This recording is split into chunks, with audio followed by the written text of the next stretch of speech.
March 15th, 2018, 3:47 in the morning. A 911 call comes in from a cruise ship somewhere in the Atlantic. A girl is missing, 16 years old, last seen on deck 7. By sunrise, they find her phone by the railing. By noon, the search is called off. Her mother, Keisha Matthews, flies home to Atlanta 3 days later, alone. She buries an empty coffin. She screams at a grave with no body. She spends 6 years learning how to breathe through the kind of pain that has no name. And then, on a Saturday afternoon in Puerto Rico, she sees a woman who just looks like her dead daughter. The woman is with 2 kids. She was imagining, if her daughter was alive, she might be a mother now. Before she could turn her eyes off the lady, she saw a man approach her and gave her a kiss on the head. That must be her husband. But the moment she had a clear, born in 1976 in South Atlanta, a neighborhood where mothers worked 2 jobs and still came home smiling, where church on Sunday meant something, where family was everything. She became a single mother at 26 when Marcus, Maya's biological father, died in a construction accident, a scaffolding collapse. He was gone before the ambulance arrived. So Keisha did what mothers do. She survived, worked double shifts as a nurse, night shift, day shift, whatever kept the lights on, whatever kept food on the table, whatever gave Maya a chance at something better. Years passed like that. Work, sleep, Maya, repeat. Then, in her late 30s, Keisha went back to school, got her psychology degree, became a child psychologist. Finally, she could breathe a little easier. A hospital charity event. That's where she met Derek Bennett. He was charming, confident, knew how to listen, knew how to make her feel seen after years of being invisible. They married in 2016. Derek legally adopted Maya, 14 years old at the time. Keisha thought she'd finally done it. Given her daughter the stable home she'd always wanted, a father, security, a family. Derek Bennett seemed like the answer to prayers Keisha didn't even know she was praying. Derek was born in 1979 in Birmingham, Alabama. Middle child, the one nobody paid much attention to. His parents weren't cruel, just distant. Emotional deserts. The kind of people who provided everything except warmth. So Derek learned early how to get attention, how to read a room, how to say exactly what people needed to hear. He built a career in pharmaceutical sales on that skill, made good money, drove a nice car, smiled at all the right moments. His co-workers would later say the same thing. Derek always knew what you wanted to hear. But there were cracks. 2 previous relationships. Both ended suddenly. The women never wanted to talk about it afterward. And money problems. Gambling debts that piled up quietly. The kind of thing you hide behind a good suit and a better smile. But Keisha didn't know any of that. Not yet. Maya Bennett. Born 2002. Spring baby. Keisha's whole world. She was artistic. The kind of kid who filled notebooks with drawings, who saw beauty in things other people walked past. She loved photography, carried a camera everywhere. For years it was just Keisha and Maya. 2 against the world. They had their own language, their own jokes, their own rhythm. Maya was close with her mother. Told her everything. Until she didn't. Around 14, something shifted. Her school counselor would later recall it. Maya became secretive around sophomore year, stopped making eye contact, started spending more time alone. Her best friend noticed it too. She stopped talking about her stepdad around Christmas 2017. I asked her about it once. She just said, "It's complicated," and changed the subject. If you scroll through Maya's Instagram from that time, you can see it. Photos with Derek stop appearing after December 2017. Just gone, like he'd been erased. But Keisha thought it was normal. Teenage girls pull away. They need space. They roll their eyes at family dinners. That's just what they do. Right? By late 2017, the distance between Maya and Keisha had grown into something Keisha couldn't ignore anymore. Maya barely spoke at dinner, spent hours in her room with the door locked, stopped asking Keisha for help with homework, stopped asking for anything. Keisha tried everything, heart-to-heart talks, Girls' days, movie nights, nothing worked. Derek noticed it too. Or at least he said he did. January 2018. Derek came to Keisha with an idea. A family cruise, Caribbean. 10 days. Just the three of them. No distractions. A chance to reconnect. Keisha's therapist friend would later say, she was trying so hard to make it work. She wanted to believe that one trip could fix everything. Derek handled all the arrangements, booked the tickets, chose the cabin, picked the dates. March 2018, Carnival Destiny, departure from Miami. Keisha packed Maya's favorite snacks, brought photo albums to look through together, planned activities they used to do when Maya was little. She thought this trip would bring her daughter back. March 8th, 2018. The Carnival Destiny departs from Miami. 7 decks, 3,000 passengers. One family about to fall apart. Passengers who were on that cruise would later describe the Matthews Bennett family the same way. They seemed normal. Just another family on vacation. But the cabin steward noticed something different. The girls spent a lot of time alone on the balcony, hours, just staring at the water. I'd come by to clean and she'd be out there morning, afternoon, evening, always alone. Keisha kept a journal during the trip. She wrote in it every night, trying to process what was happening, trying to understand why this family vacation felt like a funeral. Day 2, she wrote, Maya won't eat with us. Ordered room service and stayed in the cabin. Derek says I'm smothering her, that I need to give her space. Maybe he's right. Maybe I'm the problem. Day 4, March 11th, port stop in Cozumel, Mexico. Keisha went on a shore excursion, a Mayan ruins tour, something she'd been looking forward to. She asked Maya to come. Maya said no, said she wanted to stay at the pool with Derek, so Keisha went alone. But when she got back, Maya wasn't at the pool. Derek said she'd gone to the teen club, then changed it to the arcade, then said maybe she was back in the room. The stories kept shifting. Small things, easy to dismiss. But they didn't quite add up. Days 5, 6, 7, March 12th through 14th. Things started to unravel. The dining staff noticed Keisha's behavior changing. She seemed anxious, kept asking if we'd seen her daughter, asked what time Maya had come to breakfast, asked if we'd seen her with anyone. The mother was clearly worried, but every time Keisha brought it up to Derek, he had the same answer. You're being paranoid. She's 16. She's exploring the ship. This is what teenagers do. You need to stop smothering her. And Keisha wanted to believe him. Wanted to believe she was overreacting. That this was normal. That she was the problem. Night of March 14th. The last family dinner. They sat together in the main dining room. Table for 3. The waiter who served them would never forget it. Nobody was talking. The mother kept trying to start conversations. The man just ate. But the girl looked scared.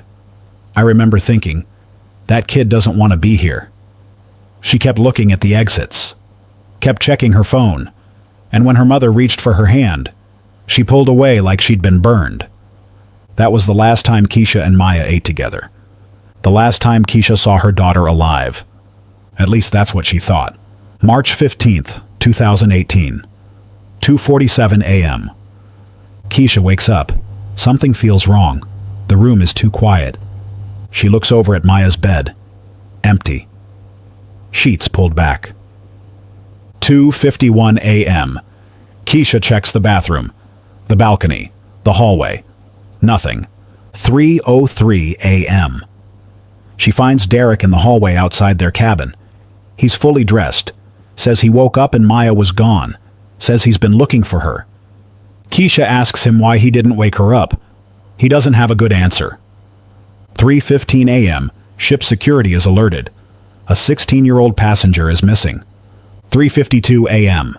A passenger on Deck 9 reports seeing something in the water off the port side near Deck 7. Can't tell what it was. Maybe a person, maybe debris, maybe nothing. 4:20 a.m. The search begins. Ship security, crew members, checking every deck, every cabin, every closet, every storage room. Nothing. 6:33 a.m. Someone finds Maya's phone. Deck 7. Near the railing. Screen cracked. No other signs of disturbance. 7:10 a.m. Derek is found sitting on the deck stairs, head in his hands, rocking back and forth. When security approaches, he looks up and says, "She's gone. I couldn't stop her." 7:45 a.m. The announcement is made. Passenger overboard. Search continuing. But everyone knows, when someone goes overboard in the middle of the Atlantic at night, you don't find them.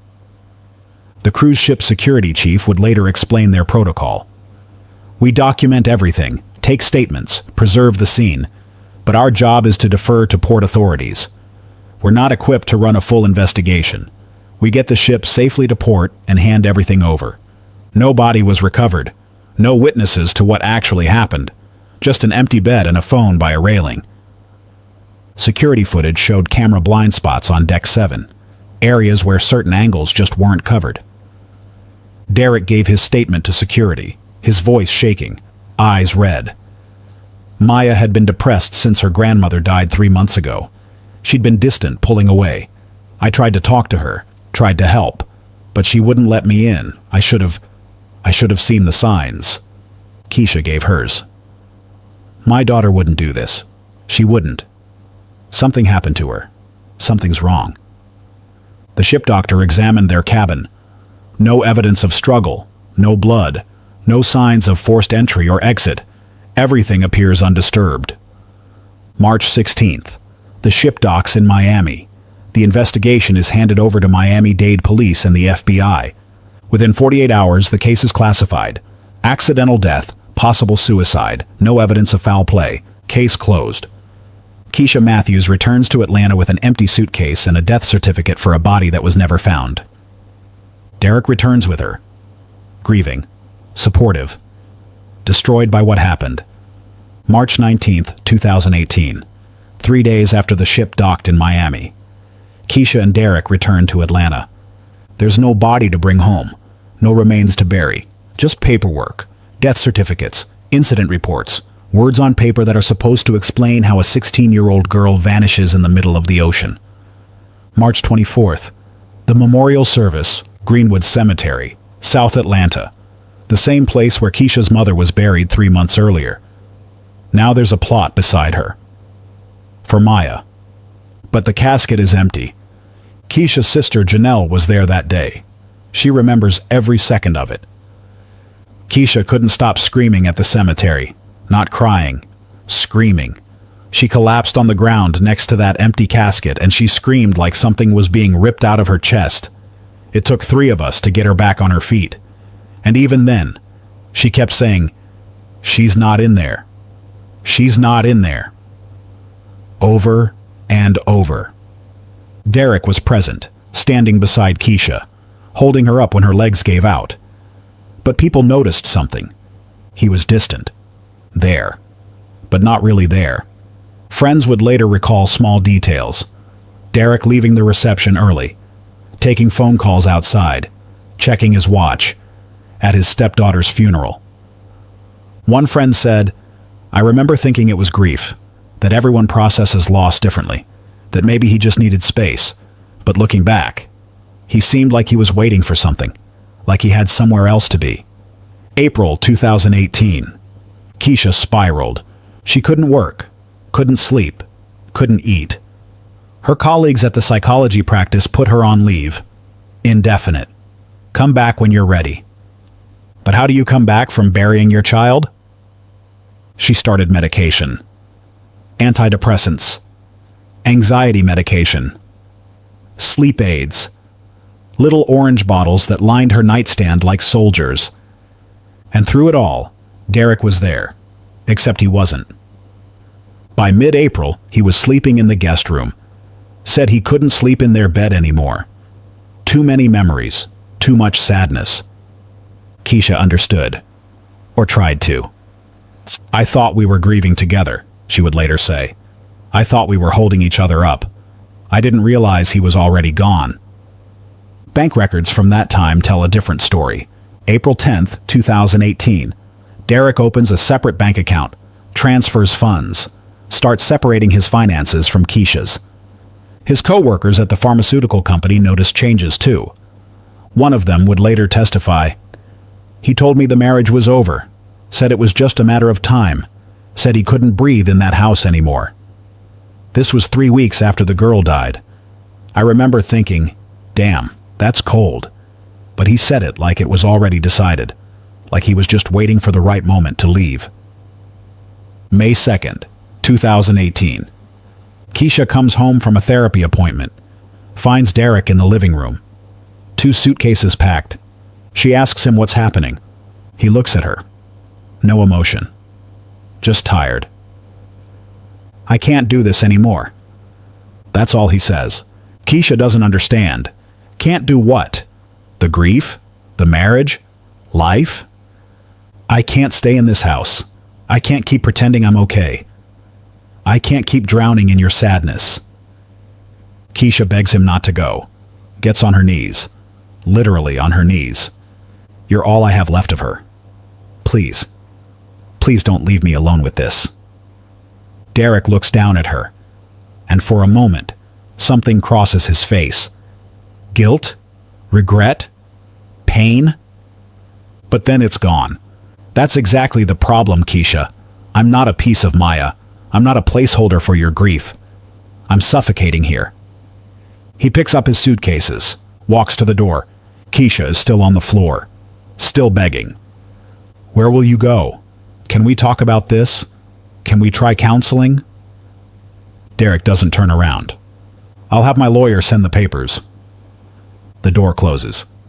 6 weeks after Maya died, Derek Bennett walks out of Keisha's life. May 15th, 2018. Divorce papers arrive. Derek waives all claims to the house, to shared assets, to everything. He just wants out. Fast. The settlement is finalized within 30 days. No fight, no negotiation. He signs everything. Keisha's lawyer finds it strange. Most divorces drag on for months, years even. This man wanted out like the house was on fire. By mid-June, Derek Bennett is gone. No forwarding address, no contact information. Just gone. Keisha tries calling. The number is disconnected. She tries emailing, bounces back. She tries reaching out through mutual friends. Nobody's heard from him. It's like he vanished. But here's what Keisha didn't know at the time. Phone records from the cruise. Subpoenaed during the initial investigation but never followed up on. Multiple calls to an unknown number in the Bahamas, starting on March 12th, the day after they docked in Cozumel. 5 calls that day alone, each lasting several minutes. Bank transfers. March 12th, $5,000 wired to an offshore account. Sender, Derek Bennett.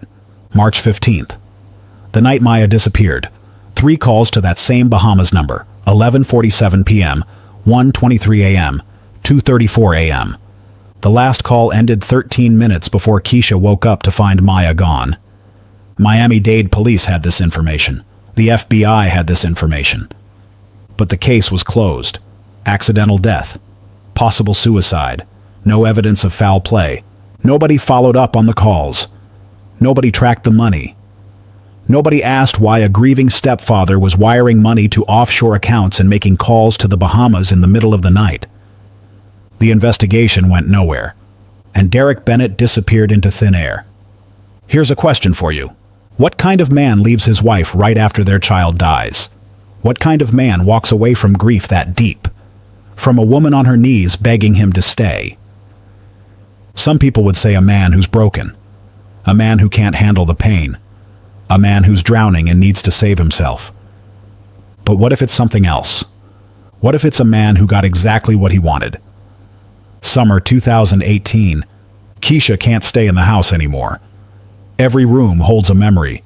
Every corner whispers Maya's name. The mortgage is too high for one income anyway. She moves to a smaller apartment.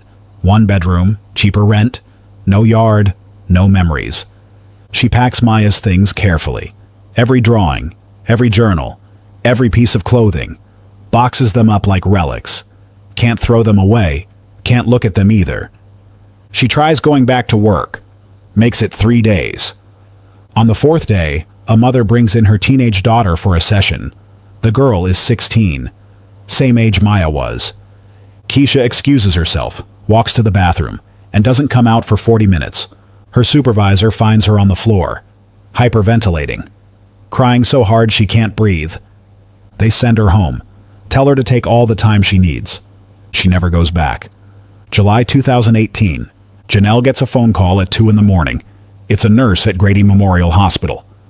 Your sister was brought in tonight. She's stable now, but you should come. Keisha had taken too many pills. Sleep medication, antidepressants, whatever was in the cabinet.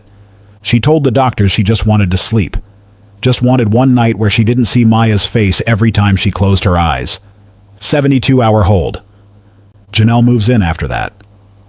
Temporarily, she says. Just until Keisha gets back on her feet. But getting back on your feet requires having somewhere to stand.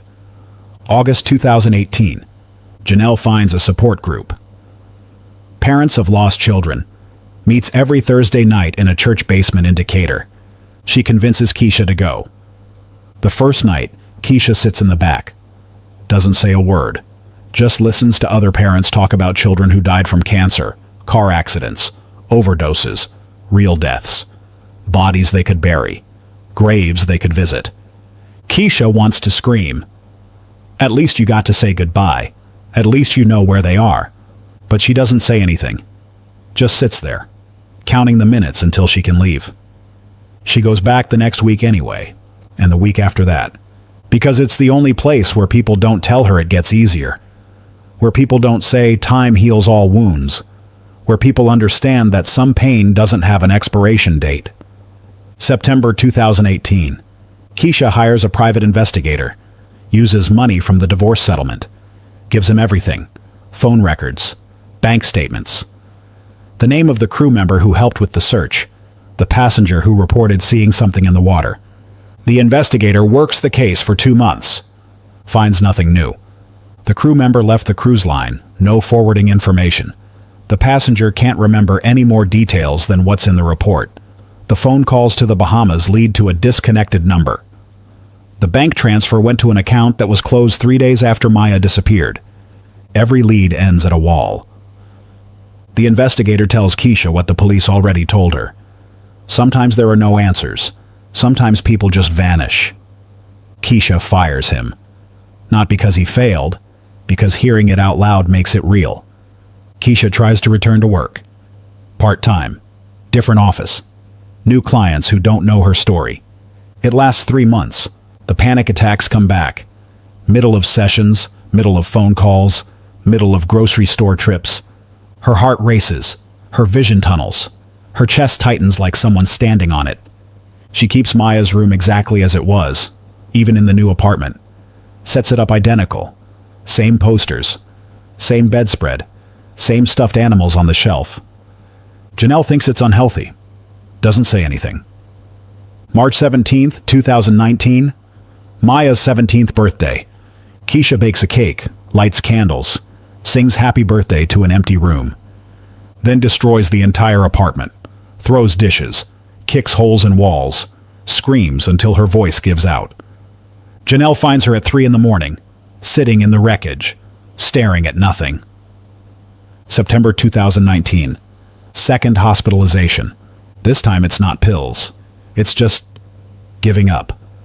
Keisha stops eating, stops showering, stops answering the phone. Janelle comes by to check on her and finds her in bed. Hasn't moved in 2 days, just lying there, staring at the ceiling. Another 72-hour hold. Different hospital. Same psychiatric ward. Same questions. Do you have a plan? Do you feel safe going home? Keisha answers what they want to hear. Gets released. Goes home. But safe is a funny word when home feels like a tomb. At the support group, Keisha meets Tracy. Tracy lost her son 5 years ago. Drunk driver. He was 19. Tracy doesn't try to fix Keisha. Doesn't offer advice. Just sits with her. In the silence. In the pain. They start meeting for coffee outside of group. Then lunch. Then phone calls when the nights get too long. Tracy becomes the person Keisha calls at 2 in the morning when she can't breathe. When the walls close in. when she needs someone to remind her that surviving this is possible. Not moving on, not healing, just surviving. COVID hits. The world shuts down. For most people, isolation is new, suffocating, unbearable. For Keisha, it's just Tuesday. She's been isolated for 2 years already. What's a pandemic compared to losing your child? But the shutdown does something unexpected. It takes away the pressure to be okay, to go outside, to pretend she's healing.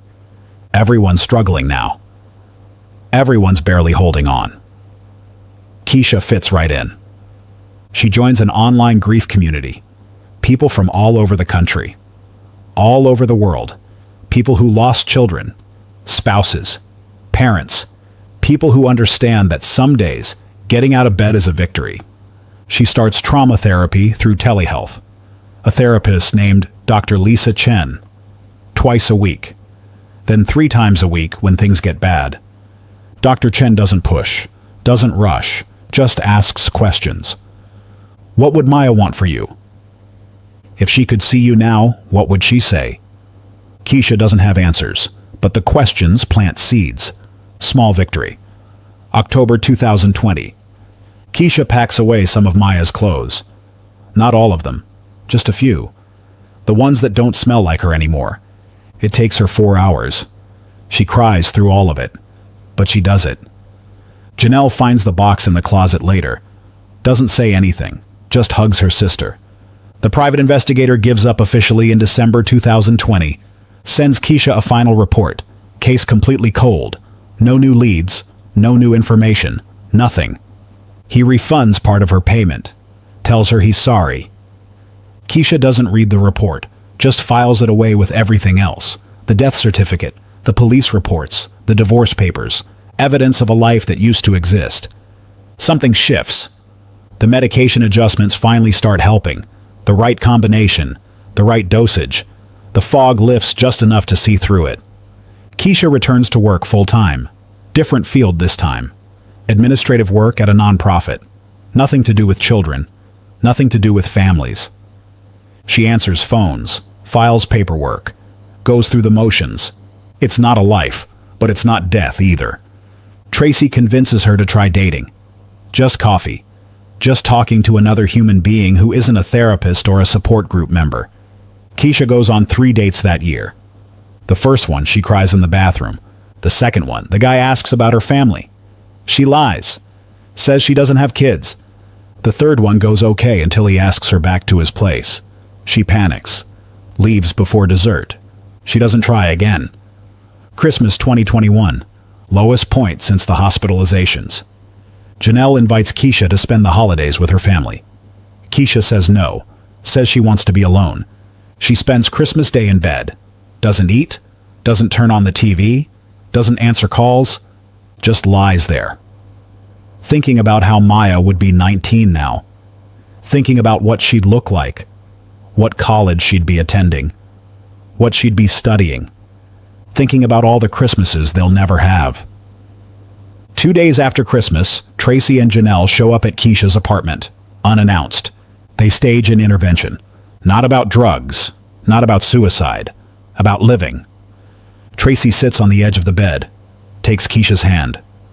You need to start living again. Not for Maya, not for us, for you. Because existing isn't the same as living, and you've been existing for 3 years. Janelle adds, Maya wouldn't want this for you. You know she wouldn't. Keisha cries, because they're right. And because being right doesn't make it easier. But something about that conversation sticks. Therapy breakthrough. Dr. Chen asks a question Keisha's been avoiding for 4 years. What if you never get answers? What if you never know exactly what happened that night? Can you live with that? Keisha's first instinct is no. Absolutely not. But Dr. Chen pushes. You've been waiting for closure, for answers, for something that makes sense. But what if the waiting is what's keeping you stuck? What if acceptance doesn't mean understanding? What if it just means letting go of the need to understand? It takes Keisha 6 months to sit with that question. But slowly, something loosens in her chest. She starts taking down Maya's photos. Not all of them. Just the ones in every room. The shrine she'd built. She keeps one on her nightstand, one in the living room. That's enough. She moves Maya's furniture to storage, turns the second bedroom into an office. It feels like betrayal at first, like she's erasing Maya. But Dr. Chen reminds her, you're not erasing her. You're making room for yourself. Small social activities resume. Dinner with coworkers, a movie with Tracy, Janelle's daughter's birthday party. Keisha doesn't enjoy them. Not really, but she shows up, and that's something. She tells Tracy one night, I don't think I'll ever be whole again. I think there's always going to be a piece missing. But maybe I can learn to live with the whole. Tracy nods. That's all any of us can do. People start noticing something different about Keisha. Not happiness, not healing, but presence. She's there when you talk to her. Really there. Not lost in her head. Not drowning in the past. She takes an art class, painting, something Maya loved. Keisha's terrible at it. But she keeps going, because it makes her feel close to her daughter in a way that doesn't hurt. November 2023. Tracy and Janelle plan a group trip, Puerto Rico. Just a long weekend. Beach, relaxation, sun. They invite Keisha. She says no at first. Too much, too far, too scary. But they keep asking, keep pushing gently. Finally, Keisha says yes. Hesitant, nervous, but willing. She packs carefully, brings sunscreen, brings a book, brings medications, and at the last minute she packs Maya's necklace, a silver locket Maya wore every day. Keisha fastens it around her own neck. To bring her with me, she tells Janelle. November 18th, 2023. They land in San Juan, check into the hotel, spend the first day on the beach. Keisha feels something she hasn't felt in years. Peace. Not happiness, not joy, but peace. A quiet moment where she thinks, maybe I can do this. Maybe I can build a life that isn't just grief. The next day they go exploring. Old San Juan, historic sites, artisan markets. Keisha wanders through a marketplace, looking at paintings, jewelry, handmade crafts. She thinks about buying something for Janelle, something for Tracy. She thinks about how far she's come, how much work it took to get here. She thinks for just a moment that maybe she's going to be okay. And then she sees a woman at a fruit stand, and her entire world shatters all over again. Here's a question for you. Can you ever truly move on from losing a child? Can you build a life on top of that kind of grief?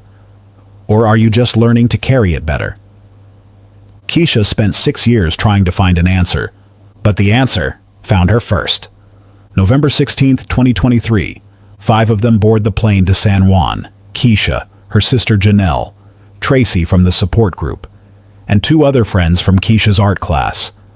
Women who knew her story but didn't define her by it. The plan was simple. Long weekend. Old San Juan. Beach time. Good food. Rest. No pressure, no agenda. Just a chance to breathe somewhere that wasn't Atlanta. Keisha was nervous on the plane, kept touching Maya's locket around her neck, kept checking her bag, kept asking Janelle if this was a mistake. Janelle squeezed her hand. You deserve this. You deserve to feel okay. Day 1. Beach. They found a quiet spot away from the resort crowds, set up chairs, ordered drinks, sat in the sun. Keisha didn't go in the water, just sat there, watching the waves, listening to her friends laugh. At one point, Tracy asked if she was okay. Keisha nodded. Yeah, I think I am. Day 2. More of the same. Restaurants, a sunset walk along the coast, early to bed. Simple things, normal things, things Keisha hadn't done in years. She told Janelle that night, I actually feel okay. Maybe I can be happy again. Janelle smiled. You're already getting there. Day 3. November 18th, 2023. They decided to explore Old San Juan, the historic district, cobblestone streets, colorful buildings, artisan markets. The group split up around 4 in the afternoon, everyone doing their own thing, planning to meet back at the hotel for dinner. Janelle wanted to shop for jewelry. Tracy wanted to find a bookstore. Keisha said she'd wander, look at art, take her time. 4:37 p.m. Keisha finds herself in an open-air market. Vendors selling paintings, ceramics, handmade crafts, music playing somewhere in the distance, the smell of fried food and fresh fruit. She's looking at a painting of the ocean when something catches her eye. A young woman, standing at a fruit stand about 20 feet away. 2 small children with her. A boy holding her hand. A girl in a stroller. Keisha doesn't know why she's staring. Just something familiar. Something that makes her pause. The way the woman stands, the way she moves. Something. Keisha walks closer, not thinking, just moving. 10 feet away now. The young woman is picking out mangoes, laughing at something the boy says. Keisha's heart starts beating faster. 5 feet away, the young woman turns, and time stops. 6 years, 6 years of crying. 6 years of therapy. 6 years of learning to breathe without her. 6 years of looking at old photos and trying to remember the sound of her voice. 6 years of wondering what she'd look like now. If she'd cut her hair, if she'd still hate vegetables. If she'd have gone to college, what she'd be doing with her life. 6 years of imagining a ghost. And now the ghost is standing 3 feet away buying fruit. Keisha's heart is racing, pounding so hard she can feel it in her throat. The face is older, 22 instead of 16. Sharper angles, woman instead of girl. But it's unmistakable. The birthmark on her neck. Small. Crescent-shaped. Right below her left ear. Keisha kissed that birthmark 1,000 times when Maya was a baby. The walk. The way she shifts her weight from one foot to the other when she's thinking. The hands. Long fingers. Artist hands. The eyes. Her eyes. Maya's eyes. Keisha's eyes. The young woman is holding the boy's hand. He's maybe 4 years old. Brown skin, curly hair. Maya's smile. The girl in the stroller is younger. 2, maybe. Same eyes. Same nose. Both children look like her daughter. Both children look like Keisha's family. Keisha's knees start to weaken. This isn't possible. This isn't real. She's having a breakdown. A hallucination. 6 years of grief finally breaking her brain. But then a man approaches, walks up from a nearby vendor stall, holding a bag, puts his arm around the young woman's waist, leans in, kisses the top of her head. The gesture is intimate, familiar, comfortable. Keisha knows that body language, that posture, that presence. The man turns slightly, and Keisha sees his face. Derek Bennett, her husband, her daughter's stepfather, standing there, alive, real, touching Maya like she's his wife, playing father to children who shouldn't exist. The world tilts, sound mutes. Everything goes quiet except for the blood rushing in Keisha's ears. Her vision narrows. Tunnel vision. All she can see is them. Derek, Maya, the children. Her knees buckle. She grabs onto a vendor table to keep from falling. And that's when Maya sees her. Their eyes meet across 3 feet of space that might as well be the ocean. Recognition crosses Maya's face. Instant, unmistakable. Her eyes go wide. Her face drains of color. Her mouth opens slightly. Fear. Pure fear. Maya grabs Derek's arm, squeezes hard, leans in close, whispers something urgent in his ear. Derek's head snaps toward Keisha. For 1 second, their eyes lock, and Keisha sees it. The calculation, the panic, the decision. Derek grabs the stroller. Maya scoops up the boy. They start walking. Fast, not running, but moving with purpose.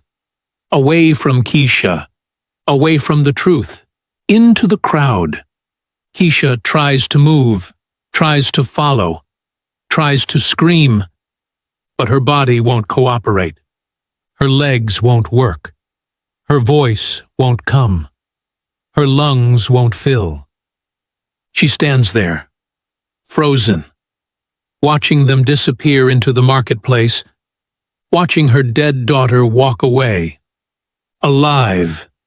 People are staring at her now.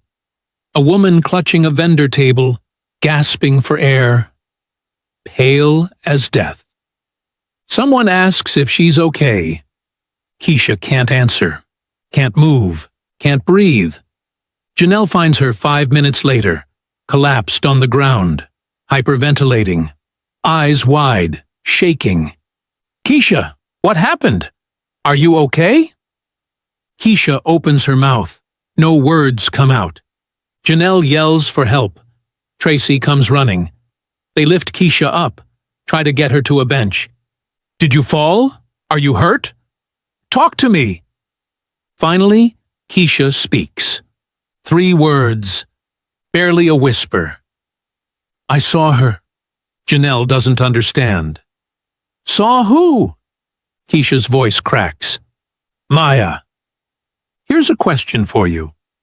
What would your body do in that moment? If you saw someone you buried, someone you mourned, someone whose death destroyed you, standing there alive, with a family, with the person who abandoned you, would you run to them? Would you scream? Would you collapse? Or would you wonder if you'd finally lost your mind? November 18th, 2023. 4:42 p.m. 5 minutes have passed since Keisha saw them. 5 minutes since her world broke open. She's still on the ground, still gasping for air, still trying to make her brain accept what her eyes just saw.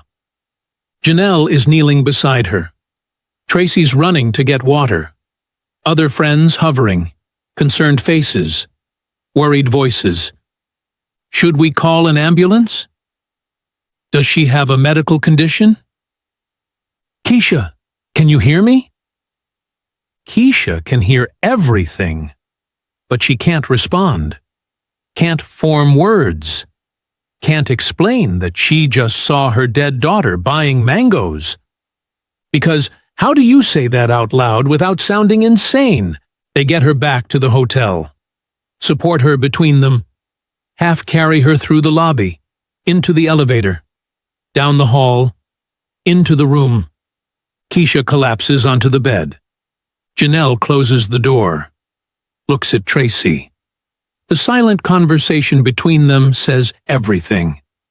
She's having a breakdown. 6 years of grief finally catching up. We need to get her home, get her to a hospital. But Keisha sits up, eyes sharp now, focused. I'm not crazy. Janelle sits down carefully, like approaching a wounded animal. Nobody said you were crazy, but you're not okay. Something happened. You need to tell us what you saw. Keisha's hands are shaking. She presses them together, hard. I saw her. Tracy exchanges another look with Janelle. Saw who, honey? Maya. Silence. Janelle's voice is gentle, careful. Keisha. I saw her. At the fruit stand. She was right there, with 2 kids, and Derek was with her. The words hang in the air. Janelle doesn't know what to say. Tracy looks at the floor. Keisha, honey, maybe we should call your therapist, Dr. Chen. She can talk you through. Keisha stands up, voice rising. I'm not crazy. I saw her. I saw Derek. I saw children. She's alive. My daughter is alive. Janelle tries reason. Okay, let's think about this. Let's say you saw someone who looked like Maya. That's possible. People have doubles. But Keisha, Maya died 6 years ago. We buried her. We had a funeral.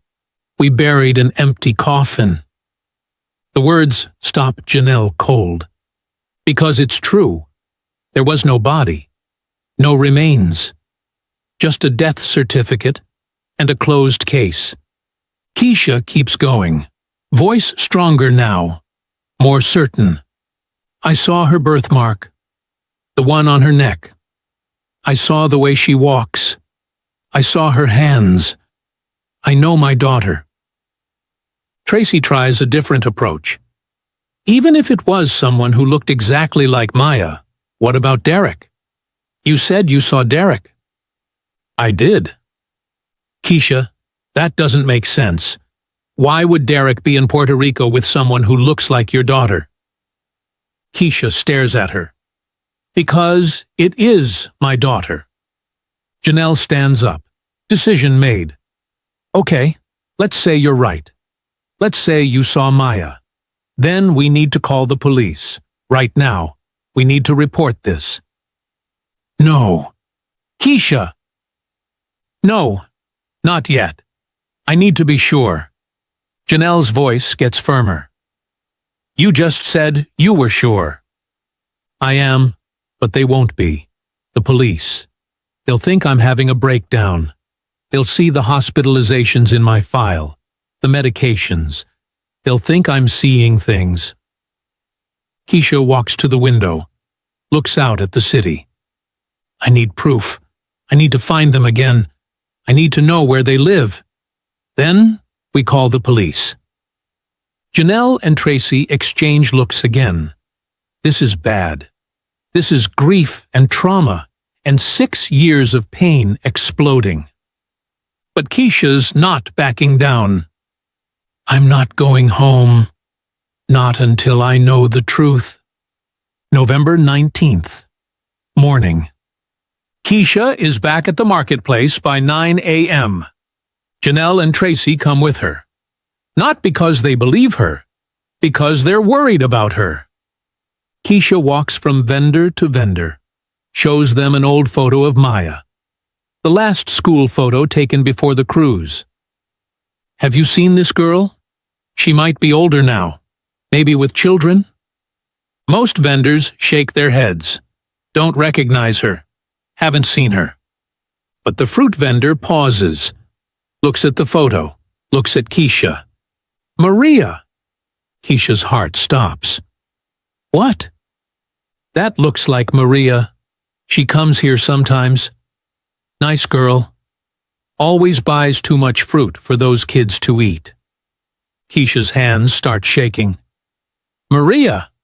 Her name is Maria? That's what she told me. Maria Rivera. Where does she live? The vendor shrugs. Somewhere in the hills, I think.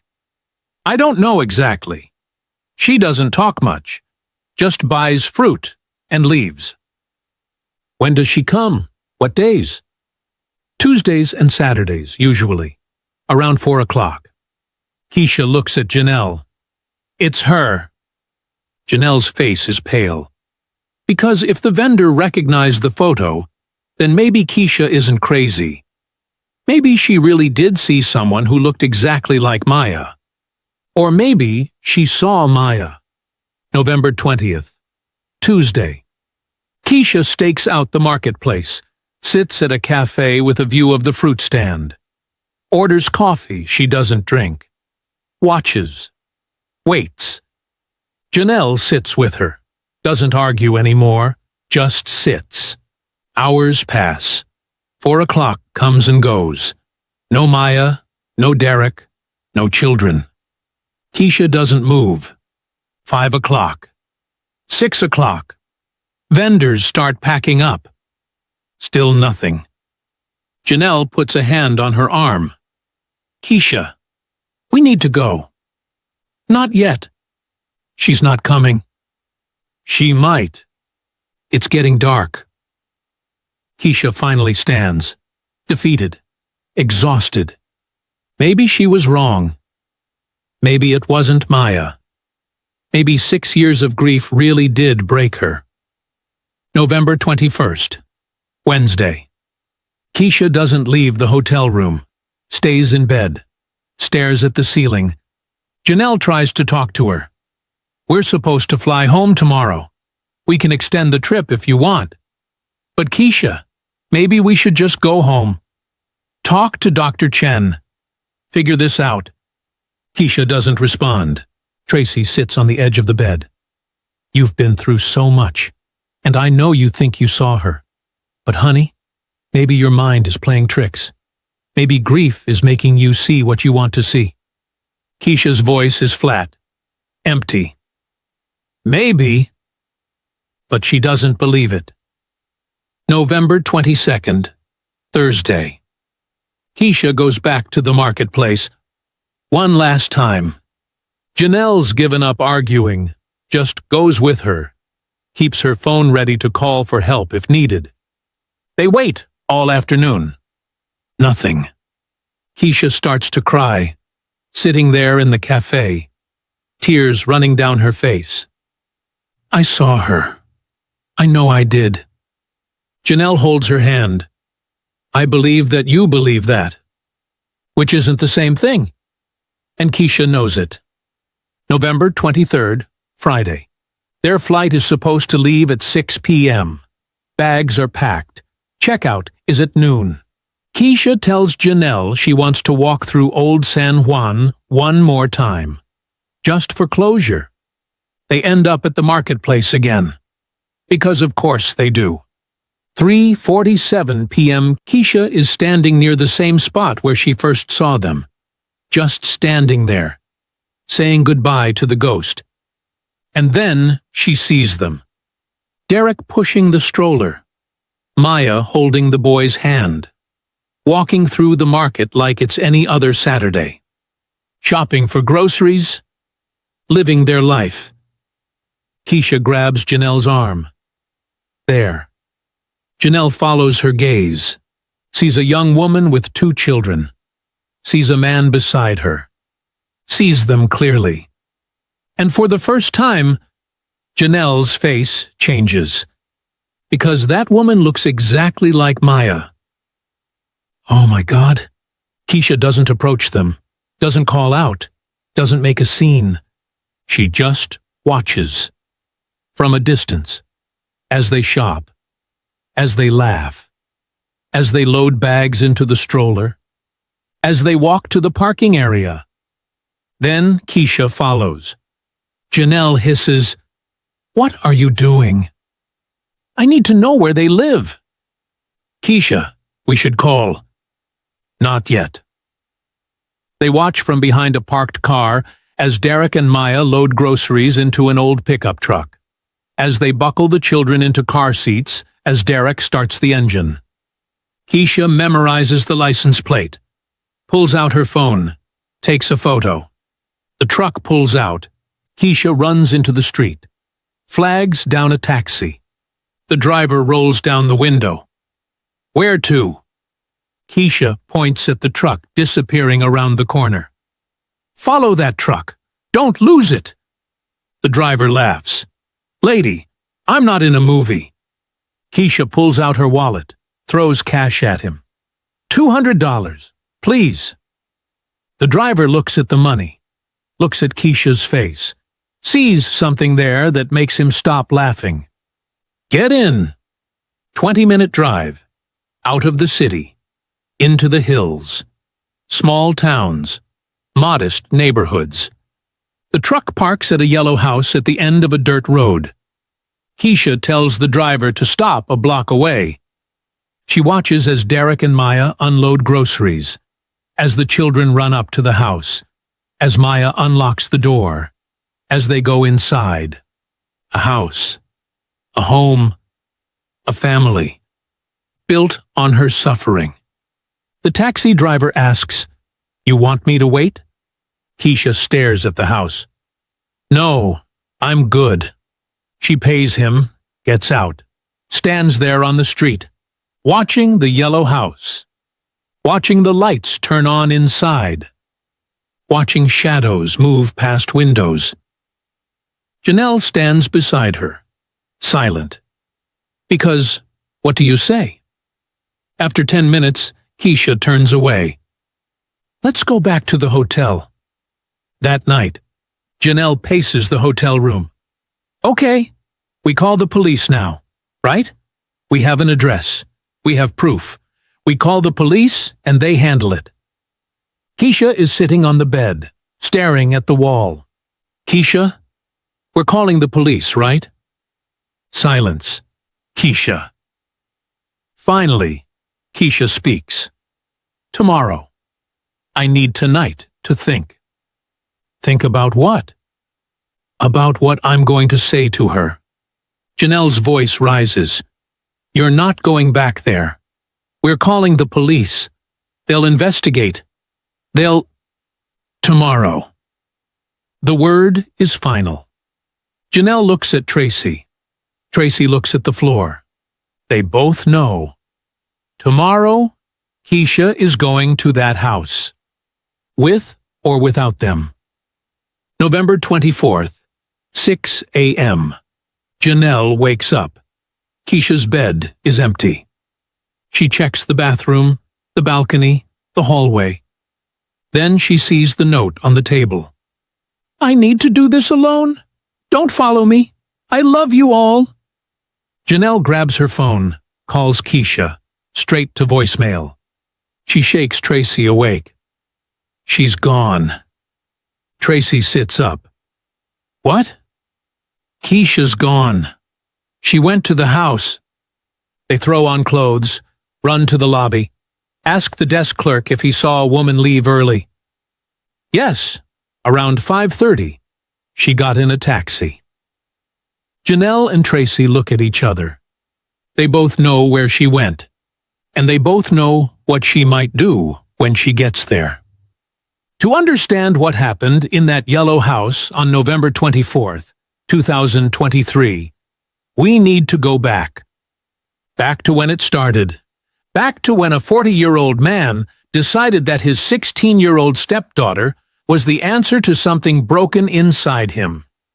After everything came out, investigators went through Maya's old belongings, the boxes Keisha had packed away, the journals Maya kept from age 14 onward, and what they found explained everything.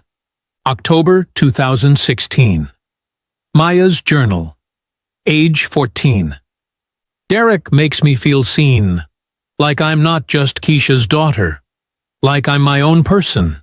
He listens to me, really listens, not like Mom, who's always worried about grades and curfews, and whether I'm eating enough vegetables. Derek treats me like an adult. That's where it started. Not with violence, not with force, with attention. April 2017. Age 15. We talked for hours on the porch last night, about life, about dreams, about how most people just settle for mediocre lives because they're too scared to want more. Mom was asleep. It was just us. And for the first time in my life, I felt like someone understood me. Derek was patient, methodical. He didn't rush, didn't push, just listened, asked questions, made her feel special, made her feel like he saw something in her that nobody else did. Classic grooming. Textbook. But when you're 15 and your stepfather is the first person who makes you feel interesting, you don't see it as grooming. You see it as love. September 2017. Derek said something tonight that I can't stop thinking about. He said he married the wrong woman, that he and Mom are too different, that she doesn't understand him the way I do. I asked him why he married her then. He said because he didn't know me yet. There it is, the moment Derek stopped being a stepfather and started being a predator. He was planting seeds, testing boundaries, seeing how she'd respond. And Maya responded exactly how he hoped. With confusion, with curiosity, with the first sparks of something she didn't have words for yet. November 2017. He kissed me tonight. I don't know how it happened. We were talking in his car after picking me up from Sarah's house, and then he just leaned over and kissed me. And I kissed him back. I know it's wrong. I know I should tell someone. But it didn't feel wrong. It felt like the most right thing I've ever done. She was 16 by then. He was 38. He'd been grooming her for over a year, isolating her from friends, convincing her that her mother didn't understand her, making her feel like the most important person in his world. And now he'd made it physical. Investigators would later piece together the timeline. Late 2016. Derek starts spending more time alone with Maya, offering to drive her places, helping with homework, taking her to get coffee while Keisha works. Small things, innocent things, things a stepfather should do. Except they weren't innocent. Early 2017. He starts talking to her differently, asking about her feelings, her fears, her dreams, treating her like a confidant instead of a child, making her feel mature, special, different from other teenagers. Mid-2017. He begins criticizing Keisha to Maya. Nothing obvious, just small comments. Your mom means well, but she doesn't get you like I do. She's so focused on work, she doesn't see how amazing you are. Sometimes I think she's jealous of how close we are. Wedge, drive, isolate. By the time he kissed her in November, Maya already believed that Derek was the only person who truly understood her, and that her mother was the obstacle keeping them apart. January 2018. Maya's journal. We're planning something. I can't write it here, but Derek says we can be together, really together. We just need to be smart about it. I'm scared, but I trust him. He loves me. I know he does. December 2017. Derek had proposed running away. Not immediately, not obviously, just floated the idea. Wouldn't it be amazing if we could just start over somewhere? Just you and me, no judgment, no rules, just us. Maya had hesitated. What about Mom? Derek's response was calculated, rehearsed. Your mom is strong. She'll be sad at first, but she'll move on. She'll find someone new, and we'll have our own family, our own life. Isn't that what you want? And because Maya was 16 and in love and convinced that this was her soulmate, she said, yes. January 2018. Derek starts planning in earnest. He researches faked deaths, searches cruise ship protocols, reads about camera blind spots and investigation procedures. He opens a bank account in the Cayman Islands, deposits money he'd been hiding, gambling wins, borrowed funds, whatever he could scrape together, $180,000. He books the Caribbean cruise, picks the dates, chooses the cabin. Tells Keisha it's a family bonding trip. Tells Maya it's their escape plan. The execution was simple. March 15th, 2018.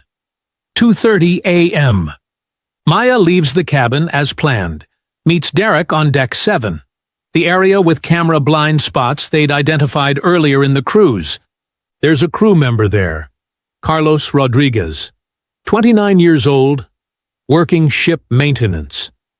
Derek had approached him 2 days earlier, offered $15,000 cash, asked one question. If someone needed to leave this ship without anyone knowing, could you make it happen? Carlos needed the money, didn't ask questions, said yes. So at 2:30 a.m. on March 15th, Carlos is waiting on deck 7. Maya hands him her phone. He places it by the railing, cracks the screen for effect. At 3:52 a.m., Carlos will call in a report. I think I saw something in the water. Maybe a person. I'm not sure. Meanwhile, Maya is hidden in crew quarters, dressed in a maintenance uniform, hair tucked under a cap. March 15th. 11 a.m. The ship makes an unscheduled stop in Freeport, Bahamas. Maintenance issue, medical supply delivery. In the chaos of the stop, Maya exits the ship with Carlos, just another crew member heading to port for supplies. Nobody checks. Nobody questions. She walks off that ship and disappears. Carlos puts her on a small boat to Nassau. From there, a private plane Derek had arranged. Paid for with that offshore account. Destination: Guatemala City. Passenger name: Maria Gonzalez. Fake passport. Maya's photo. March 20th, 2018. Derek arrives in Guatemala. Separate flight. Different route. By then, he's already left Keisha. Already filed for divorce. Already closed that chapter of his life. He meets Maya in Guatemala City. Rents a small apartment. Pays cash. And they start their new life. David and Maria Santos. A couple in their 20s. Nobody asks questions. Nobody looks twice. December 2018. Their first child is born. A boy. They name him Marcus, after Maya's biological father. The irony isn't lost on anyone. Maya is 19 now, a mother, living under a false identity in a foreign country. Does she regret it? Does she miss her mother? Does she lie awake at night thinking about the woman she destroyed? Her later journals suggest yes, but by then, she's trapped. A baby. No passport, no identity, no way home even if she wanted to go. They move to Belize. New identities, new city, same lies. Derek works as an English teacher at a private school, uses forged credentials. Nobody checks thoroughly. Maya homeschools Marcus, stays home, rarely goes out. She's isolated again. Just like Derek isolated her from her friends back in Atlanta. Except now, she's isolated from the entire world. February 2021. Second child. A girl. They name her Kira. Maya is 21 now. 2 children. No legal identity. Completely dependent on Derek. This is when the cracks start showing in her journals. I miss my mom. I dream about her sometimes. Wonder what she's doing. If she's okay. If she ever thinks about me, I want to call her. But Derek says it's too dangerous that we'd both go to prison. That the kids would be taken away. So, I don't call. But I miss her. They move to Puerto Rico. U.S. territory. Easier to blend in. Better opportunities. New identities again. David and Maria Rivera. Derek works construction. Maya still homeschools the kids. They settle into a routine.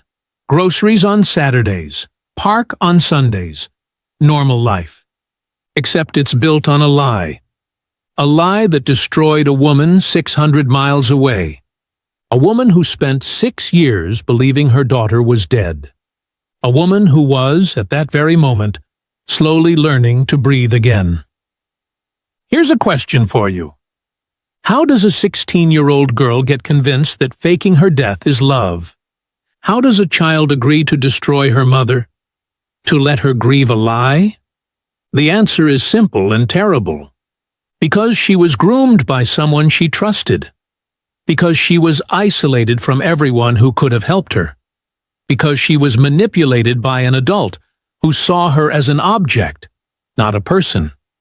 Because she was a child. And he was a predator. November 24th, 2023, 9:30 a.m. A taxi pulls up 2 houses down from the yellow house at the end of the dirt road. Keisha sits in the back seat, staring, watching. Derek's truck is in the driveway. She tells the driver to wait. He asks how long. She says she doesn't know. He looks at her in the rearview mirror, sees something in her face that makes him nervous. "Lady, are you okay?" Keisha doesn't answer, just watches the house. 10:15 a.m. The front door opens. Derek comes out. Work clothes, boots. Gets in the truck. Keisha ducks down in the taxi, heart pounding. Derek backs out of the driveway, drives past them, doesn't look their way. Gone. Keisha waits 5 more minutes, making sure he's not coming back. Then she pays the driver. Cash. All of it. You didn't see me. The driver takes the money, drives away without a word. Keisha stands on the street, alone, looking at the yellow house. 6 years of grief. 6 years of rebuilding. 6 years of learning to survive. All leading to this moment. She walks to the door. She knocks. 3 times. Steady. Firm. Footsteps inside. Light. Quick. The door opens. Maya stands there, wearing an old t-shirt, hair in a messy bun, coffee mug in hand. Behind her, 2 children. The boy playing with toy cars. The girl coloring at a small table. Maya and Keisha lock eyes. Time stops. Maya's face drains of all color, all blood, all life. The coffee mug slips from her hand. Falls. Shatters on the tile floor. Brown liquid spreading. Ceramic pieces everywhere. Maya's mouth opens. No sound comes out at first. Then, barely a whisper. Mama! Keisha's voice cuts through like a blade. Don't! The children stop what they're doing, staring at the broken mug, at their mother frozen in the doorway, at the strange woman standing outside. Marcus, the 4-year-old, stands up. Mommy, who is that? Maya can't speak, can't move, can't breathe. Keisha stares at her daughter, the daughter she buried, the daughter she mourned, the daughter she spent 6 years learning to live without, standing right there, alive. Maya finally finds her voice, shaking, desperate. Go to your room. Now. Marcus doesn't move. But, Marcus, take your sister. Go to your room. Close the door. Don't come out until I say. Kira starts crying. The boy looks scared, but he obeys. Takes his sister's hand. Leads her down the hallway. A door closes. Now it's just the 2 of them. Mother and daughter. 6 years between them. Keisha steps inside. Uninvited. Maya backs away, stumbling over the broken ceramic. Please, I can explain. Keisha's voice is low, controlled, but shaking. 6 years. Maya's crying now, full tears. I know. 6 years. The words break. Keisha's voice cracks. All the control shatters. You let me bury an empty coffin. Maya's sobbing. I'm so sorry. You let me scream at a grave with no body. I didn't know how to. You let me try to kill myself. Twice. Maya's knees buckle. She grabs the door frame to stay standing. I wanted to tell you. I wanted to come back. But you didn't. Silence. Except for Maya's crying. Keisha looks around the house, sees the life Maya built. Photos on the wall. Toys scattered on the floor. A home. A family. Built on her mother's suffering. Keisha's voice is quieter now. Colder. Where is he? Maya wipes her eyes. Who? Derek. Your stepfather. Your husband. Whatever he is to you now. Maya flinches. like the words are a physical blow. Because that's what Derek is, isn't it? All of those things. All of those impossible, horrible things. He's at work. Call him. Tell him to come home. Mama, please. Don't call me that. You lost that right 6 years ago. Maya's crying harder now. Please, we can talk. Just us. We don't need. We're going to wait for him. The finality in Keisha's voice stops all argument. 10:30 a.m. Keisha sits on the couch. Maya sits across from her in a chair, as far away as possible. The children are still in the bedroom. Quiet now. Probably scared. Keisha doesn't take her eyes off Maya. Maya tries to speak several times. Opens her mouth. Closes it. Can't find words that make sense. What do you say to the mother you destroyed? How do you explain the inexplicable? Keisha finally speaks. Not yet.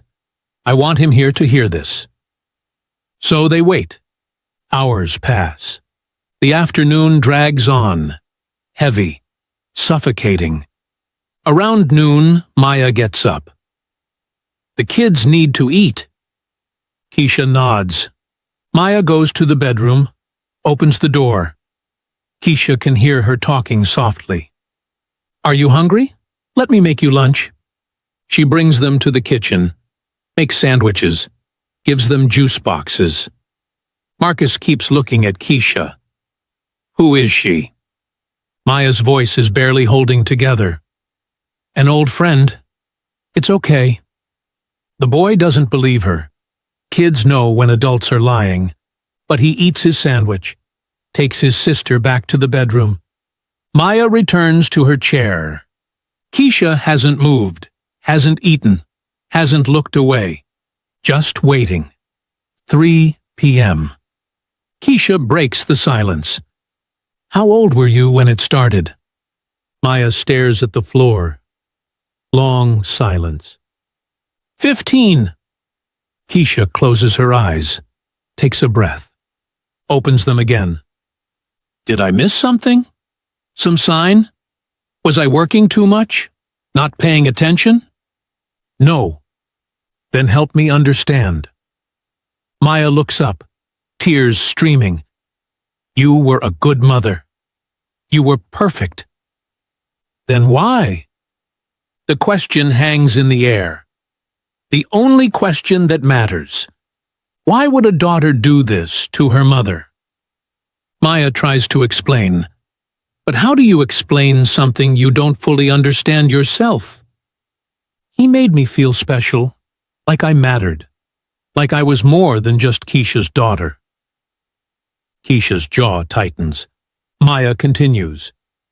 He said things I needed to hear, that I was smart, that I was mature, that I was different from other girls my age. He groomed you. I didn't see it that way then. I thought it was love. I thought he understood me.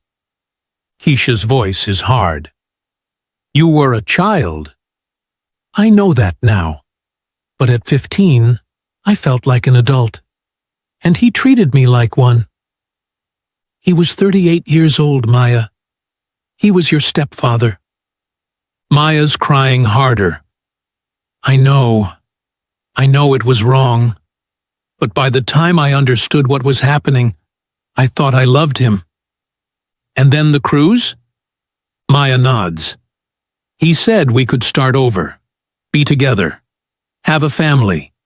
He said you'd move on, that you were strong, that you'd be okay. Keisha laughs, a bitter, broken sound. I tried to kill myself, twice. Does that sound okay to you? Maya's face crumbles. I didn't know. He told me you'd be fine, that you'd grieve for a while and then move on. And you believed him. I was 16. I was scared. The plan was already in motion. We were on the ship, and he kept saying it would be okay.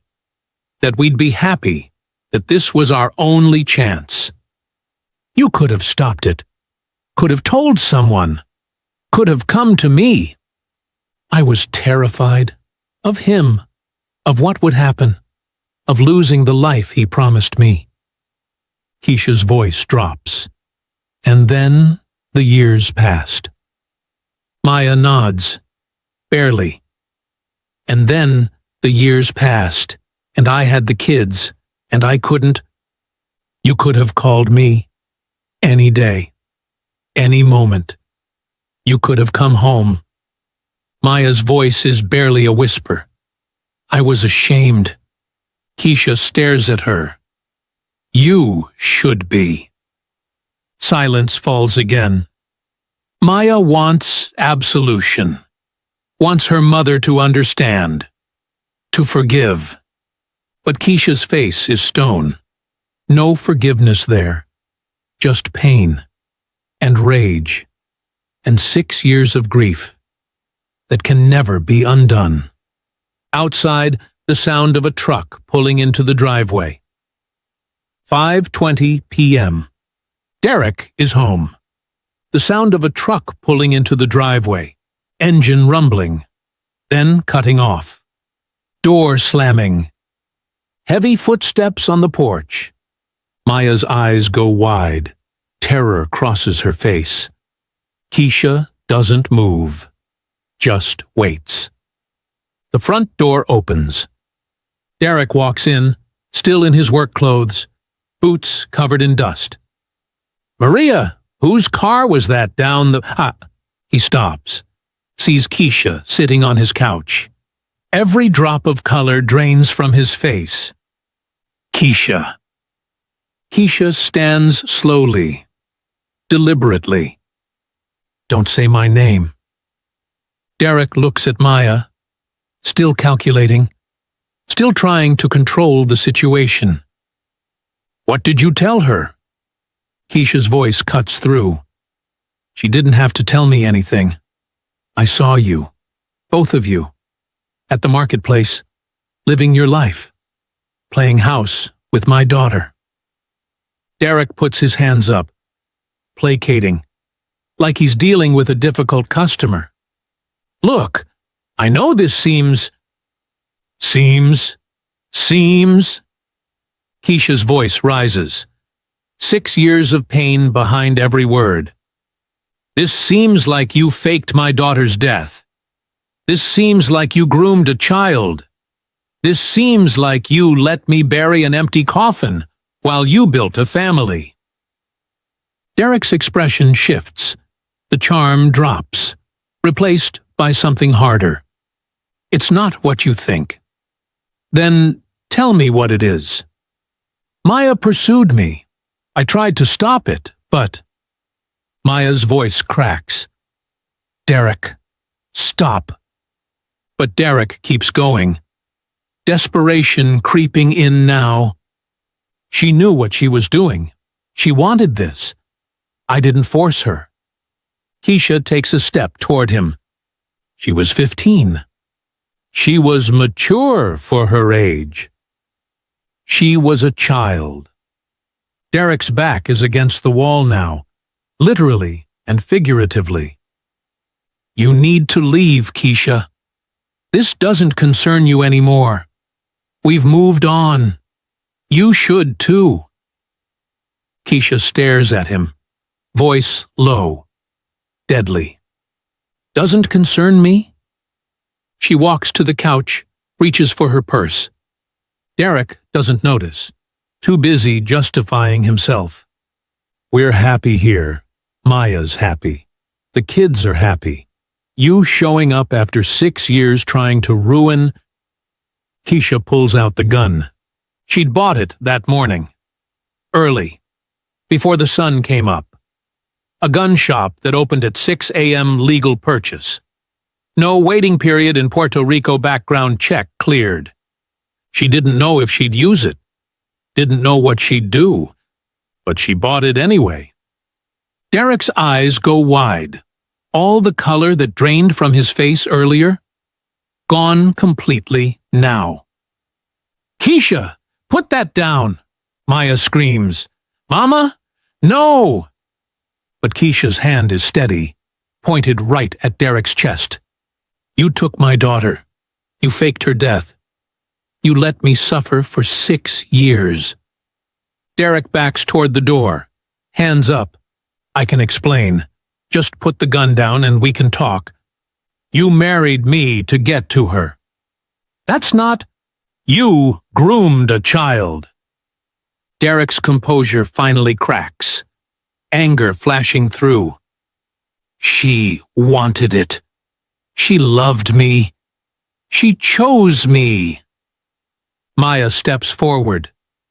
Stop it! Both of you. Stop!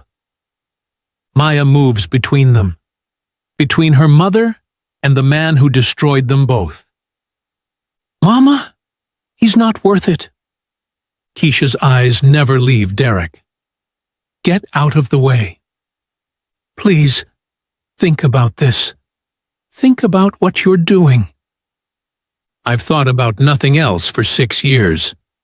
Derek sees his opening, thinks he can still talk his way out. This is crazy. You're crazy. Just like you've always been. Maya told me how you... Keisha's voice drops. Ice cold. You destroyed everything. My daughter. My marriage. My life. You took 6 years from me that I'll never get back. Derek lunges for the door. The gun goes off. Bang! The sound fills the small house, deafening. Derek falls, clutches his chest, blood spreading fast across his work shirt. Maya screams. From the bedroom, children scream. Keisha stands there, gun still raised, shaking now. Derek's on the floor, gasping, blood pooling beneath him. He looks up at Keisha, confusion in his eyes, like he can't believe this is happening. You're crazy. Keisha walks closer, stands over him. You destroyed everything. Derek tries to speak, blood in his mouth now. Maya, help me! He reaches toward Maya with one hand, pleading. Maya is frozen, back against the wall, staring at the blood, at Derek dying on her floor. Call ambulance! But Maya doesn't move, can't move. Derek's breathing gets shallower, faster, desperate. Please. 1 minute passes, 2 minutes. His breathing slows. At 3 minutes, it stops. Derek Bennett dies on the floor of the house he built on lies.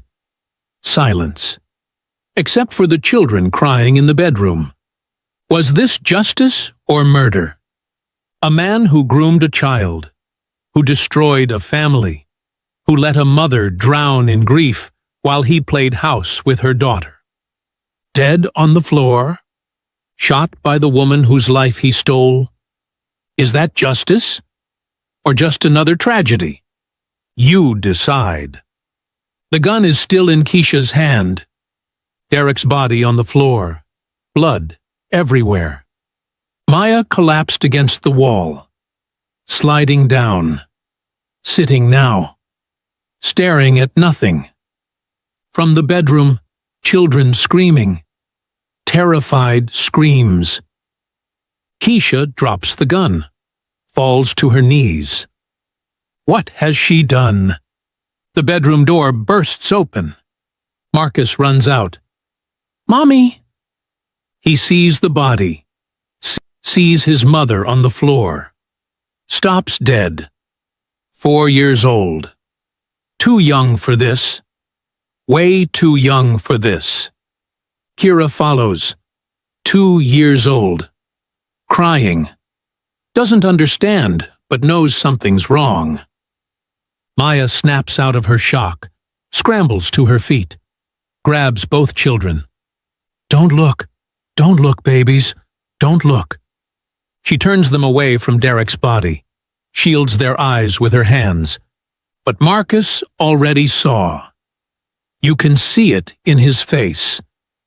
That image is burned into his brain forever.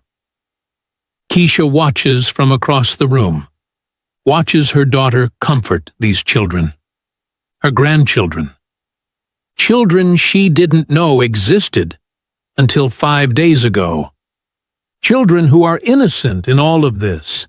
They didn't ask to be born into lies, didn't ask for a father who groomed their mother, didn't ask for any of this, and now they're watching their world fall apart because of her. Keisha stands slowly, legs shaking, walks toward Maya. Maya clutches the children tighter, terror in her eyes. Why? Maya can't speak, just crying, holding her babies. Keisha's voice breaks. I loved you. I gave birth to you. I held you when you had nightmares. I stayed up all night when you were sick. I gave you everything. Maya's sobbing. I know. I sacrificed everything. Double shifts. Night school. Working myself to exhaustion. Everything so you could have a better life than I had. I know. I know. I worked until my hands bled just to make sure you were okay. Just to give you opportunities I never had. Keisha's crying now, too. 6 years of pain pouring out.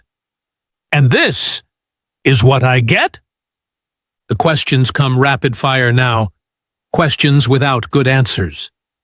Why me? Maya can't respond. What did I do to deserve this? Silence. Was I not enough? You were. Did I love you wrong? Did I hold on too tight? Not tight enough? What did I miss? Maya's voice is barely a whisper. You were perfect. You were always perfect.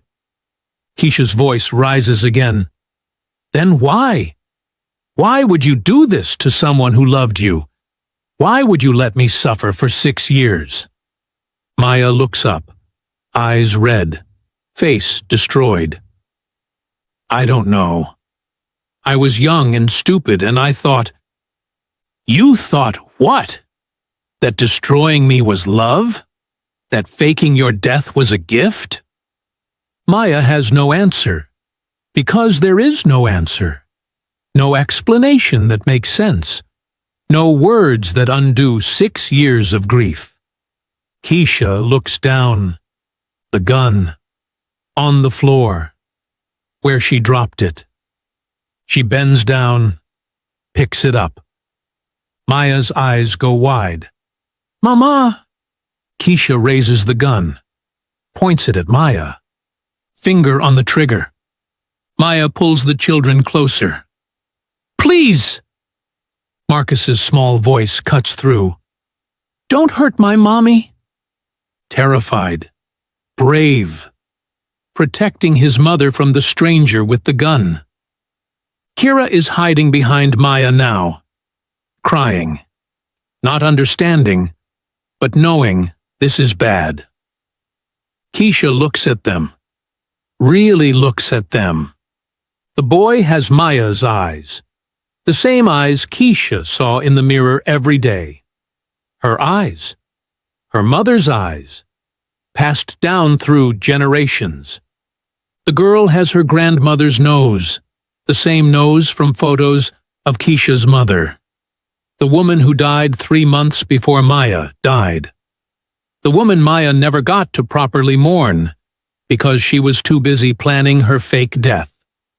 These children are her bloodline, her legacy, her family, and they're terrified of her. Keisha's hand shakes, tears streaming down her face. I should. God knows I should. Maya nods, accepting. I know. You took everything from me, my daughter, my happiness, 6 years of my life. I know. I'll never forgive you. Do you understand that? Never. I know. Silence. The gun pointed at Maya's head. The children crying. 6 years of pain versus 2 innocent faces. Then, the gun drops. Clatters on the floor. Keisha sobbing. I can't do it. She looks at the children. Back at Maya. Not in front of them. Not to them. She's breathing hard now, like she just ran a marathon. They didn't ask for any of this. They didn't choose to be born into your lies. She looks directly at Maya. But you're dead to me. Do you understand? Dead. The daughter I knew died on that cruise ship. You're not her. You're a stranger who looks like her. Maya nods. Yes. Don't contact me. Don't write to me. Don't try to explain. We're done. Okay. Forever. I understand.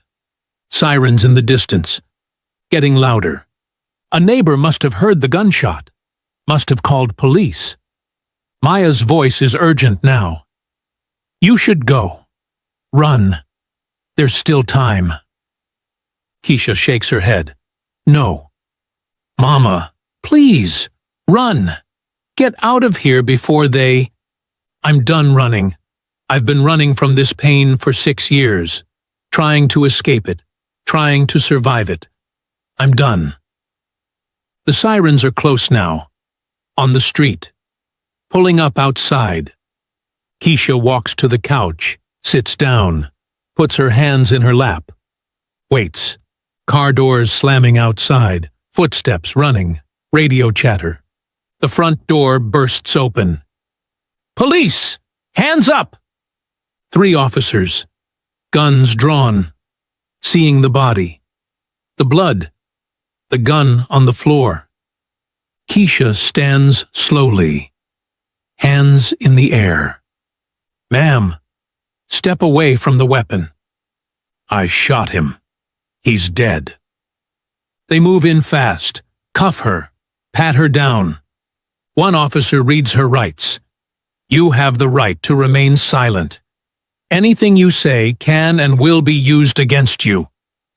Maya is still on the floor, holding the children, watching as they take her mother away. Keisha looks back one more time, sees Maya holding those children, protecting them, being a mother. Last image, her daughter alive. Her grandchildren exist, and she's going to prison. Was it worth it?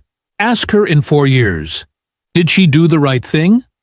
She killed the man who destroyed her life, but spared the daughter who helped him do it. She protected 2 innocent children from more trauma, but left them without a father and with a mother headed to prison.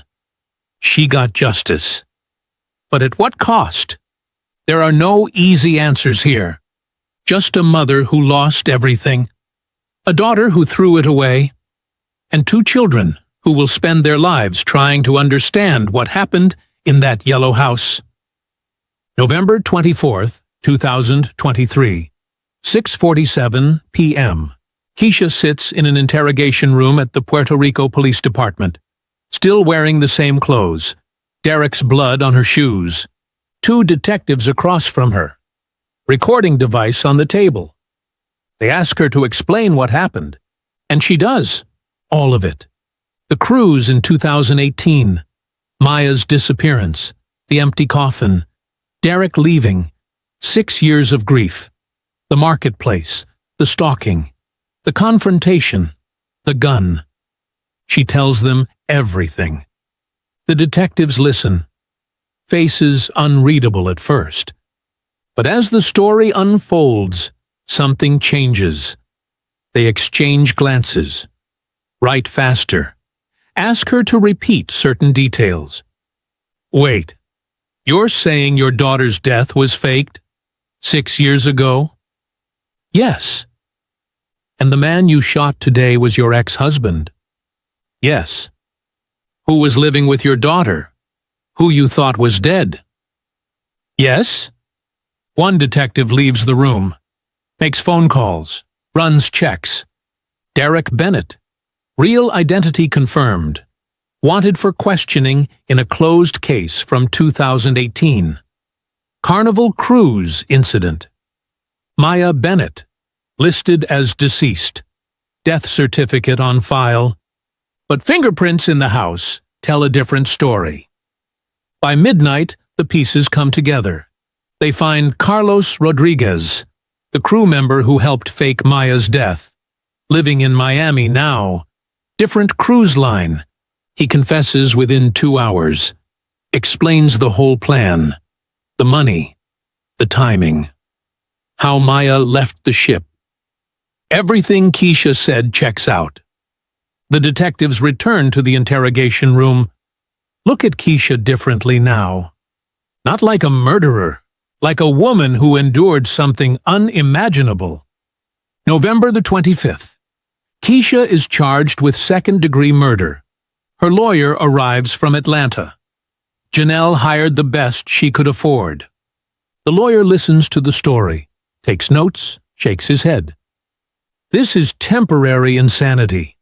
Classic case. 6 years of psychological torture. You see your dead daughter alive. You confront the man who destroyed your life, any jury will understand. But understanding and acquitting are different things. Keisha killed a man. That's a fact. Whether it was justified? That's for 12 strangers to decide. Maya is arrested the same day. Fraud. Conspiracy to fake her own death. Multiple counts. But her case is complicated. She was a minor when it started. 15 when Derek began grooming her. 16 when she faked her death. Prosecutors debate. Is she a victim or a criminal? Both. Evidence of coercive control is clear. Derek's grooming. The power imbalance. Her age. But she's 22 now. An adult. And she maintained the lie for 6 years. Let her mother suffer. That has to count for something. The children. Marcus and Kira. Taken by Puerto Rico Social Services that night. Emergency protective custody. They're traumatized. Marcus saw his father die. Kira doesn't understand why mommy's gone. They're placed in temporary foster care. Evaluation begins. Janelle flies to Puerto Rico immediately. Files for emergency custody. She's their great-aunt. Family. Better than strangers. After 2 weeks of paperwork and home studies and background checks, the judge agrees. November 10th. Janelle gets custody. Brings them back to Atlanta. Marcus starts therapy immediately. Nightmares every night. Kira clings to Janelle, cries for her mommy. But slowly, they adjust. Children are resilient. They have to be. May 2024. 6 months later. The trial begins. Public opinion is divided, completely split. Some people call Keisha a hero.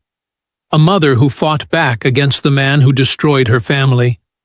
Who ended a predator. Others call her a murderer. Say she should have called police. Should have let the system handle it. That vigilante justice isn't justice at all. Both sides are loud. Both sides are certain they're right. The trial lasts 3 weeks. Prosecution argues premeditation. She bought the gun that morning. She went to the house. She waited all day for Derek to come home. This wasn't a split-second decision. This was planned. Defense argues temporary insanity. 6 years of grief. Seeing her dead daughter alive. Meeting the man who let her bury an empty coffin. Any reasonable person would snap. Expert witnesses testify. Psychologists. Trauma specialists. Grief counselors.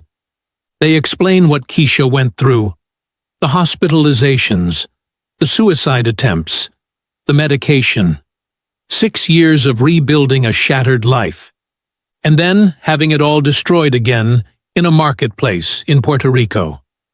Character witnesses take the stand. Janelle, Tracy, co-workers, friends. They describe Keisha before Maya died.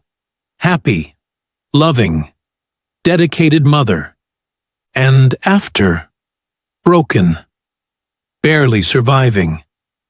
Maya testifies too. From jail, explains the grooming, the manipulation, the fake death.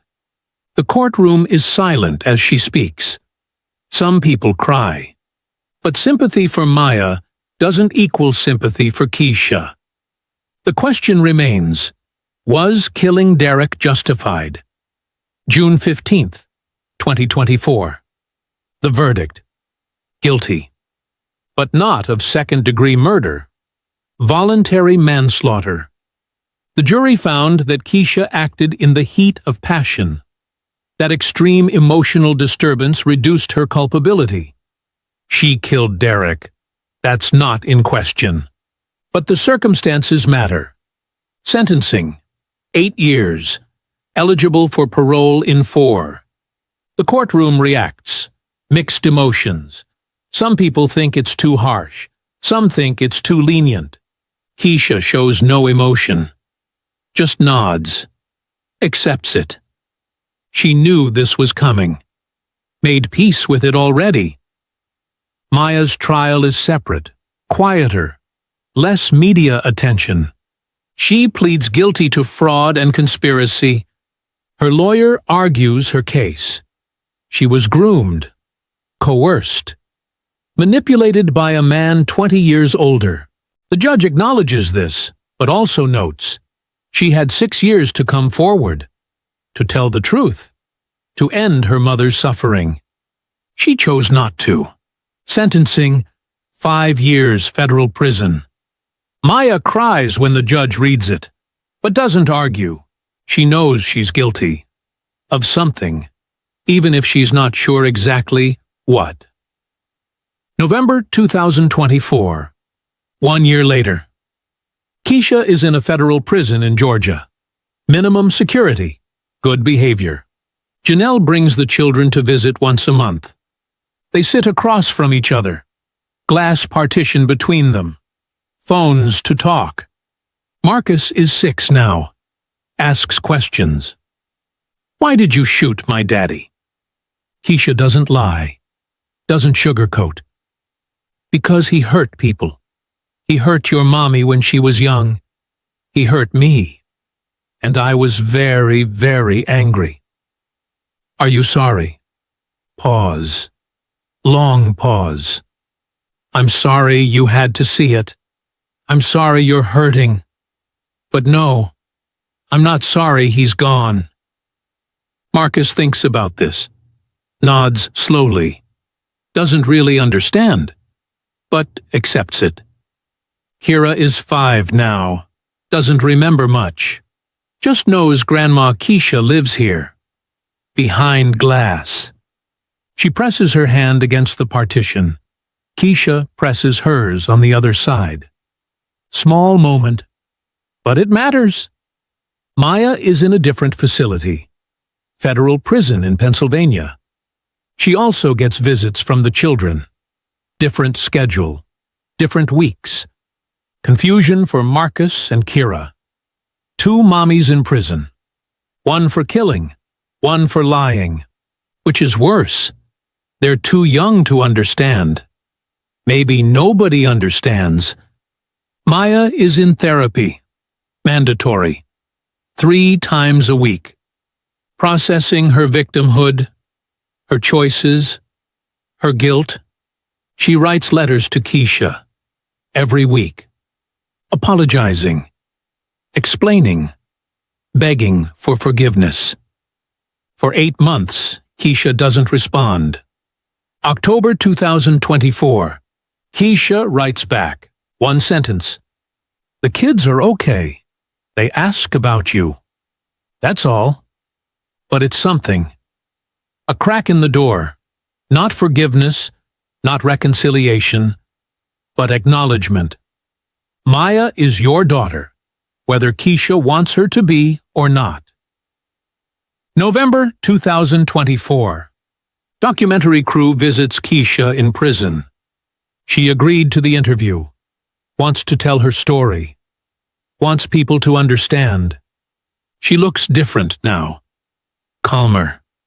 The wild grief in her eyes has settled into something quieter. Still pain. Always pain. But manageable now.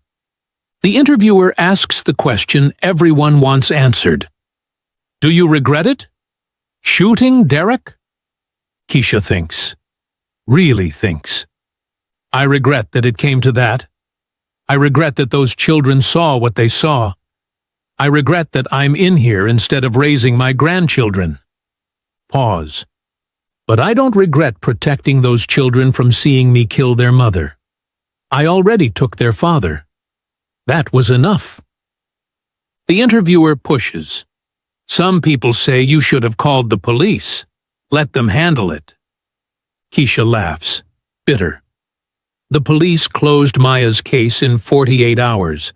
They called it suicide and moved on. They didn't find Derek, didn't find Maya, didn't find the truth. The system failed me 6 years ago. Why would I trust it now? So you took justice into your own hands? I took my life back. Derek stole 6 years from me. 6 years I'll never get back. He deserved what he got. And Maya? Do you think she deserved prison? Long silence. Maya was a child when it started, a victim. But she was an adult when she maintained the lie, when she let me suffer year after year. So yes, I think she needs to pay for that. Not the same way Derek paid, but something. Do you think you'll ever forgive her? Another long silence. I don't know. Maybe. One day. But not today. The interviewer asks about the children. Keisha's face softens. First real smile. Marcus is smart, funny, asks questions I don't always know how to answer. Kira is shy, loves to draw. They're both in therapy, dealing with what they saw, what they lost. Do they blame you? Marcus does sometimes. He loved Derek, didn't know who Derek really was. So to him, I just killed his dad. I'm trying to help him understand, but it's hard. And your relationship with them? Building, slowly. They call me Grandma Keisha. We talk on the phone when Janelle lets them call. I tell them stories, ask about school, try to be present from here. Do you think they'll be okay? I hope so. They deserve to be okay. They deserve a life that isn't defined by what happened in that house. The final question. People ask if I forgive her. I don't know yet. Keisha looks at the camera, straight into it. I see her face in my grandchildren.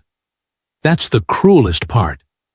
Every time I look at them, I see the daughter I lost, the daughter I buried, the daughter who destroyed me. She took 6 years of my life, but she gave me these 2 beautiful children. I don't know what to do with that. Pause. I don't know if I'll ever understand why she did it, why she chose him over me, why she let me suffer. Some days I'm angry, so angry I can't see straight. Some days I just miss my little girl, the girl she was before Derek got to her. Another pause.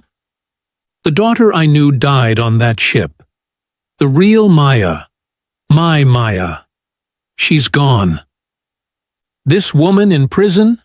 I don't know her. She has my daughter's face, my daughter's voice, but she's a stranger. Final pause. But maybe one day I'll want to know her, Maybe one day I'll be able to separate the child who was groomed from the adult who maintained the lie. Maybe. But not today. Keisha Matthews will be eligible for parole in 2028. Her grandchildren are thriving with their Aunt Janelle in Atlanta. Therapy is helping. School is going well. They're building a life. Maya Bennett will be released in 2029. What happens when she gets out? Does she reunite with her children? Does Keisha let her back into their lives? Nobody knows. Derek Bennett is dead. Buried in a cemetery in Birmingham, Alabama. His family claimed the body. Small funeral. Nobody attended except his mother. Was justice served? That depends on who you ask. Here's the thing about stories like this. There are no clean endings. No moments where everything makes sense. No resolution that satisfies everyone. There's just pain and choices and consequences. Keisha made a choice to pull that trigger, to end Derek's life, to spare Maya's. Was it the right choice? Was it justice or murder? Maybe it's both. Maybe it's neither. Maybe there is no right answer when a mother buries her daughter, when a child is groomed by the man meant to protect her, when 6 years of grief explode in a single moment.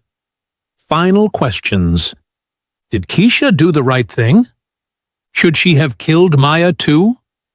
Should she have let Derek live? Was shooting him justified? What would you have done in that moment? What would you have done better? There are no easy answers.